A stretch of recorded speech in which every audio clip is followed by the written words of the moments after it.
Nous allons à présent utiliser le quatrième outil de Quick Workbook destiné au téléchargement de fichiers sur serveur FTP. Pour ce faire, nous avons paramétré ici dans Outils paramètres un serveur FTP. Dans le cas présent, nous en avons un. Le mot de passe, nous réservons la possibilité de le saisir à la dernière minute. Donc, une fois que nous sommes dans l'outil de téléchargement, nous sélectionnons le serveur déjà paramétré et nous saisissons le mot de passe pour nous y connecter. Voilà, nous sommes ici sur les serveurs. Nous allons rentrer dans un dossier quelconque. Ici, nous avions déjà paramétré, créé donc un dossier. Nous allons recréer un nouveau dossier que nous allons appeler dossier test 2 pour les besoins de l'exemple. Voilà, nous avons donc notre dossier sur notre serveur de créer. Nous rentrons dedans et nous allons sélectionner des fichiers quelconques d'un classeur, par exemple. Classeur, nous avons ici deux fichiers que nous allons sélectionner et que nous allons transférer sur le serveur 1 et 2. Voilà. Dans notre dossier test 2 que nous avons créé, nous y avons donc téléchargé deux fichiers. Deux fichiers que nous allons, à titre d'exemple, toujours, réimporter sur notre disque C pour compléter la procédure. Nous allons donc créer un dossier dans,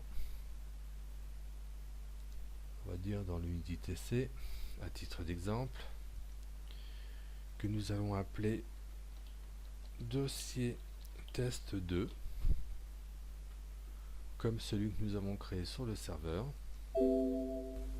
Voilà, notre dossier. Nous allons à présent utiliser l'outil d'archivage et de désarchivage directement dans le dossier. Nous sélectionnons les deux fichiers. Pour cela, nous avons trois méthodes pour créer une archive. Important.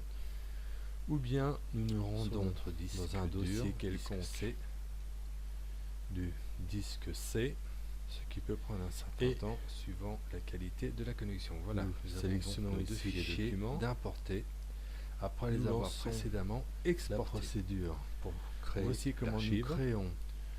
Nous nommons l'archive que nous avons appelé, que nous y téléchargeons des fichiers, et à titre d'exemple que nous réimportons après avoir créé un dossier sur notre disque C que nous avons appelé de la même façon donc que le dossier sur notre serveur sélectionné que nous retrouvons ici, à savoir dossier test l'autorisation pour ici dossier d'archive, ce qui met fin donc pour la démonstration de l'évolution de la création. Nous déplaçons quatrième outil de téléchargement de fichiers et nous créons donc cette archive. Nous voyons ici que sur les 11 documents il y a une progression. Ici nous avons ce petit message qui nous permet de comprendre que nous manquons un peu de ressources système. Les 8 Go de mémoire vive installés en standard sur la plupart des postes sont un peu justes pour la création d'une archive. L'idéal serait d'en installer 8 Go de plus pour un coût moyen de 25 €, mais ce n'est pas une obligation. Voilà, nous avons donc ici notre document. Nous double-cliquons dessus pour ici y afficher donc son contenu. Nous pouvons aussi bien en enlever un, le rappeler tout de suite après, ou en ajouter deux de plus si nous en avons oublié. Nous sauvegardons donc l'archive modifiée. Nous voyons bien ici que nous avons 13 documents, alors que à l'origine nous n'en avions que 11, mais comme on en a ajouté deux de plus, nous en avons 13. Voilà, première méthode pour créer une archive sous Quick Workbook. Deuxième méthode, on sélectionne directement un classeur. Nous allons prendre celui-ci et nous allons directement le transformer en archive. Vous voyez que QuickWorkbook reprend le nom du classeur. Pour l'utiliser pour nommer l'archive, il n'y a plus qu'à créer donc l'archive correspondante avec le classeur précédemment sélectionné. Nous retrouvons donc nos 11 fichiers. Voilà, nous avons donc une archive qui s'appelle Nouveau classeur 2016, que nous retrouvons ici sous forme d'un classeur avec ses propres documents. Et nous avons donc ici l'archive correspondante où nous retrouvons bien nos 11 fichiers.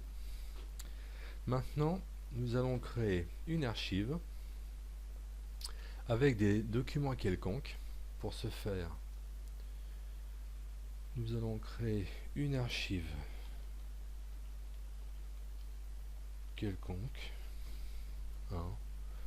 ou plutôt nous allons l'appeler nouvelle archive, c'est quand même plus joli. Nouvelle archive. Voilà, notre archive est vide. Nous allons aller y chercher des documents que nous allons mettre ici. Nous retrouvons donc nos 11 documents toujours à titre d'exemple. Et enfin, nous sauvegardons l'archive que nous venons de créer, dans lequel s'ajoutent les 11 documents. Nous retrouvons toujours notre petit contour noir pour nous préciser que nous manquons un peu de ressources, mais il n'y a juste que la partie visuelle qui est concernée. La procédure est toujours en cours de construction, et voilà. Nous avons donc notre nouvelle archive ici que nous venons de créer, dans lequel nous retrouvons nos 11 documents. Ceci met fin aux 3 façons différentes de créer une archive sous QuickWorkbook.